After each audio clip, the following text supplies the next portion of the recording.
حکمران قوتوں نے بھارت کو ایک بہت پیارا پیغام بھی بھیجا ہے، اور دفتر خارجہ کی ترجمان نے آج ہمیں بتایا ہے کہ بھارت کی طرف افغانستان سے آنے والے سامان کی جو یک طرفہ آمد و رفت ہے وہ کھولی جا رہی ہے، یعنی کہ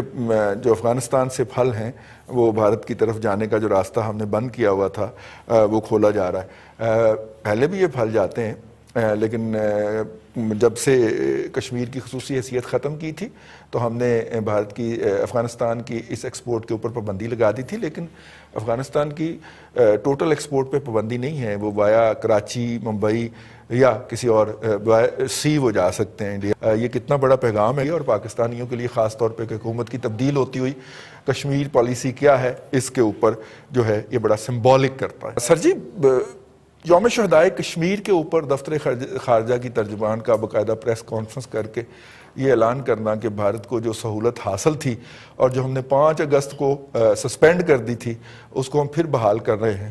ایک آدھ دن آگے پیچھے کر لیتے یار، میرا مطلب ہے اسی دن یہ کہنا سمبولیکلی، تو کیسا دیکھتے ہیں آپ اس کو؟ حکومتوں کے مفادات ہوتے ہیں رضی صاحب،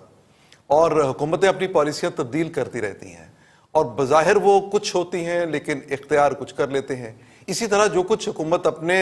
اہلکاروں کو، اپنے عہدیداروں کو جو احکامات دے گی ویسے ہی، اور یہ میرے خیال میں بڑی مایوسی، شرمندگی کی بات ہے کہ اگر آج کے دن یہ نہ جاری کیا جاتا آرڈر اور یہ سہولت جو ہے یہ بحال نہ کی جاتی تو اس سے واقعی کوئی فرق نہیں پڑنا تھا۔ لیکن آپ دیکھیں نا، فرق کئی ایک چیزوں سے پڑا ہے۔ آپ جب سے یہ کشمیر کا سٹیٹس، مقبوضہ کشمیر کا چینج کیا بھارت نے، تو اس کے بعد ہم نے کیا ہے؟ ہم تقریریں کر رہے ہیں، ہم ان سے مذاق کر رہے ہیں، ہم کہتے ہیں کہ ہم انٹرنیشنل فورم پہ جا کے بات کریں گے کشمیری عوام کے لیے، لیکن ہم اپنے ملک میں پھنسے پڑے ہیں اور نہیں خط لکھ رہے ہیں ہم، خط دیکھیں نا، اب یہ مجھے اس خارجہ پالیسی کی یہ نہیں، آج کے دور میں یہ پھر خط بھی چھوڑیں، ٹیکسٹ کر دیا کریں، میسج کر دیا کریں کہ ایک ہم نے بیان جاری کر دیا ہے، اتنا ہی کافی ہے نا جی پھر باقی ملکوں کے وزرائے خارجہ کے لیے۔ اور پھر اسی وجہ سے آپ پاکستان کی خارجہ پالیسی کا حشر بھی دیکھ لیں، اسلامی ممالک کی تنظیم کے پاس جا کے آپ کو بڑی مشکل سے کشمیر پر اپنی کوئی بات منوانا پڑتی ہے، وہ بھی آپ کو کوئی مان جائے اس میں، وہ جو دوست آپ کے جو پچھلے 70 سال سے آپ کے ساتھ تھے ان کی منت آپ کرتے ہیں، اس کے بعد جا کے وہ مانتے ہیں۔ یو این او میں آپ کی بات سنتا کوئی نہیں ہے۔ 2 ملکوں کے علاوہ، ٹرکی اور چائنا، ان کے علاوہ تیسرا کوئی ایسا ملک نہیں ہے۔ ملائیشیا بھی کر لے ساتھ، ملائیشیا وہ ٹھیک ہے اس کا ایک رہا نا، لیکن اب دیکھیں کہ اب کیا تبدیلی اس میں، وہاں پہ کیا تبدیلی آتی ہے۔ تو یہ 2 ملکوں کے علاوہ میں سمجھتا ہوں کہ کوئی تیسرا ملک ایسا نہیں ہے وہاں پہ سلامتی کونسل میں، اقوام متحدہ میں، جو ہمیں اس طرح سے بااثر ملک جو سپورٹ کرتا ہو۔ باقی چھوٹے چھوٹے ممالک ہیں، ہم بھی خانہ پوری کا کام کر رہے ہیں، اور اوپر سے بھارت کے لیے اس طرح کی سہولتیں ہم دے کے، اس کا پتہ کرنا چاہیے عمران خان کو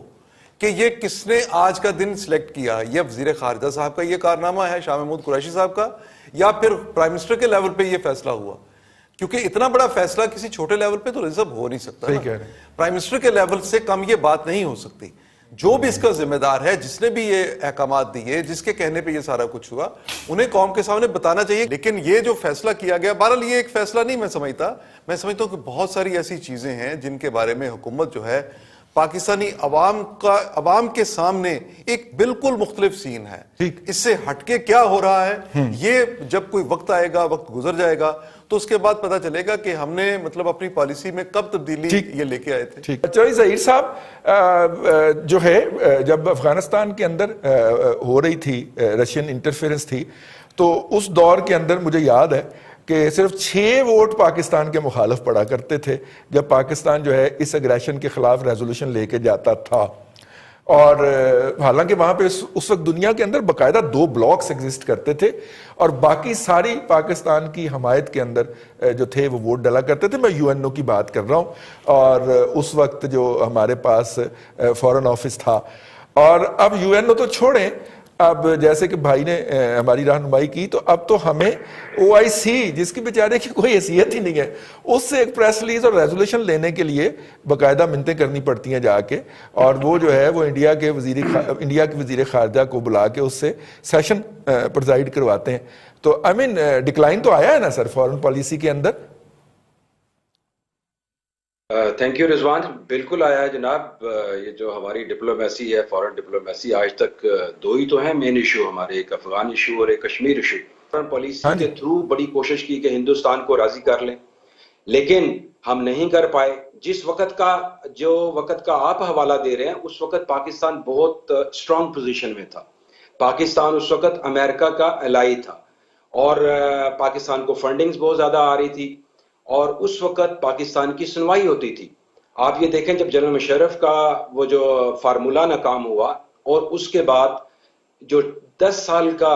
پیریڈ آیا اس کے اندر ایک مورلی ایک جنرلی ہم سپورٹ کرتے رہے. پھر بعد میں اچانک جب یہ موجودہ حکومت آئی تو اس وقت اس کو لانے کا کیا مسئلہ تھا؟ اس کو یہی تھا کہ کسی نہ کسی طریقے سے ہم کوئی کانفیڈنس بلڈنگ میسر کر کے دوبارہ جو کشمیر کا جو معاملہ ہے اس کو ریزالو کرنے کی طرف بڑھے. اور اسی کو اگر آپ مد نظر رکھیں تو آپ نے دیکھا ہوگا یہ کرتارپور